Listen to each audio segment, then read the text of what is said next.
A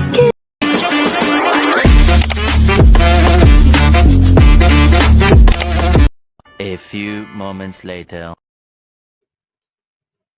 Bismillahirrahmanirrahim. Assalamualaikum warahmatullahi wabarakatuh. Alhamdulillahirrahmanirrahim. Pada kesempatan kali ini saya akan membacakan rangkuman materi metodologi studi Islam dari kelompok 1 hingga kelompok 6. Sebelumnya perkenalkan, nama saya Bunga Salwa Nadia Laila dengan nomor induk siswa 2012-4213. Ya. Dengan mata kuliah metodologi studi Islam. Tugas ini saya susun untuk memenuhi tugas ujian tengah semester 3. Oke, langsung saja pada kelompok pertama membahas tentang hakikat dan pengertian dan hakikat Islam.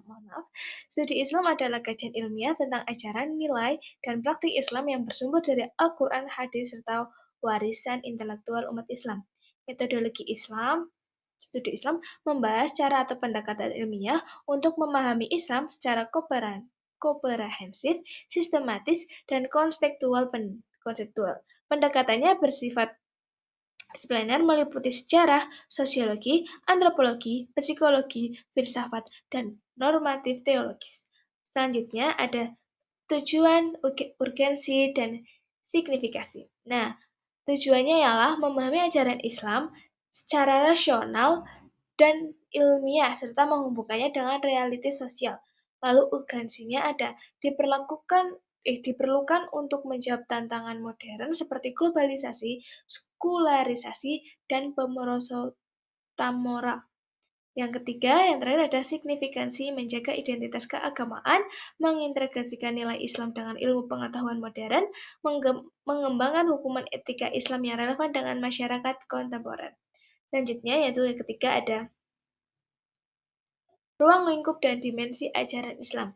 Nah, ajaran Islam ini mencakup 3 aspek pokok ya teman-teman. Ada akidah, syariah, akhlak.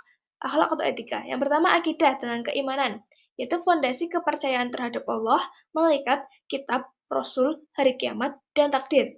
Yang kedua ada syariah, hukum atau ibadah. Hukum dan ibadah, teman-teman. Nah, ini tentang aturan tentang hubungan manusia dengan Allah dan sesama.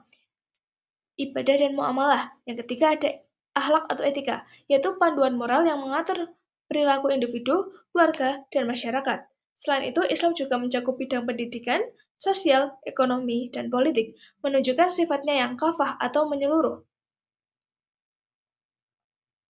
Selanjutnya,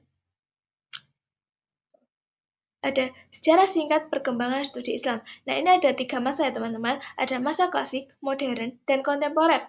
Masa klasik ditandai dengan kejayaan ilmu pengetahuan dan lahirnya ulama-ulama besar seperti Al-Khwarizmi, Ibnu Sina, dan Ibnu Khaldun. Yang kedua ada masa modern.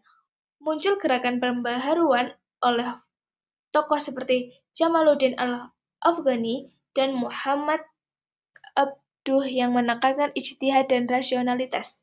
Lalu ada masa kontemporer. Studi Islam bersifat global dan multidisipliner, menekankan modernisasi, toleransi, serta integrasi antara ilmu agama dan ilmu modern tentunya. Lalu ada penelitian agama dan keagamaan. Penelitian agama menunjukkan bahwa kajian normatif terhadap ajaran dan teks suci. Lalu menurut penelitian keagamaan, kajian empiris terhadap perilaku dan fenomena sosial keagamaan. Keduanya tentunya saling melengkapi untuk memahami agama secara utuh. Lalu ada agama dalam kehidupan manusia. Nah, teman-teman pastinya sudah tahu ya, agama pastinya berfungsi sebagai pedoman moral, sumber makna hidup, dan pengikat sosial. Pemahaman agama yang inklusif dan damai sangat penting agar agama tetap menjadi kekuatan positif, bukan sumber konflik. Jadi, agama sebagai pedoman hidup kita, sebagai sumber dari segala sumber ilmu, Lalu, ada Islam dan gagasan universal. Islam bersifat universal dan rahmatul lil alamin. Pemikiran Abdurrahman Wahid, Gus Dur, menekankan pentingnya Islam yang humanis, toleran, dan sesuai budaya lokal. Gerakan Islamisasi sains juga muncul untuk mengembalikan nilai spiritual dan ilmu pengetahuan modern. Nah, kesimpulan dari Materi yang tadi adalah metodologi studi Islam membantu memahami Islam secara ilmiah dan kontekstual. Dari masa ke masa, studi Islam berkembang pada pendekatan tekstual menuju pendekatan ilmiah dan multidisipliner, guna membangun peradaban Islam yang rasional, moderat, dan relevan dengan kehidupan. Nah, mungkin cukup sekian dari saya. Apabila ada kesalahan dari kata maupun perilaku saya mohon maaf. Semoga dengan adanya saya membuat tugas ini mendapatkan nilai yang sesuai dan pastinya sesuai harapan saya. Mungkin cukup sekian dari saya. Nul kolami wa mas turun. Wassalamualaikum warahmatullahi wabarakatuh.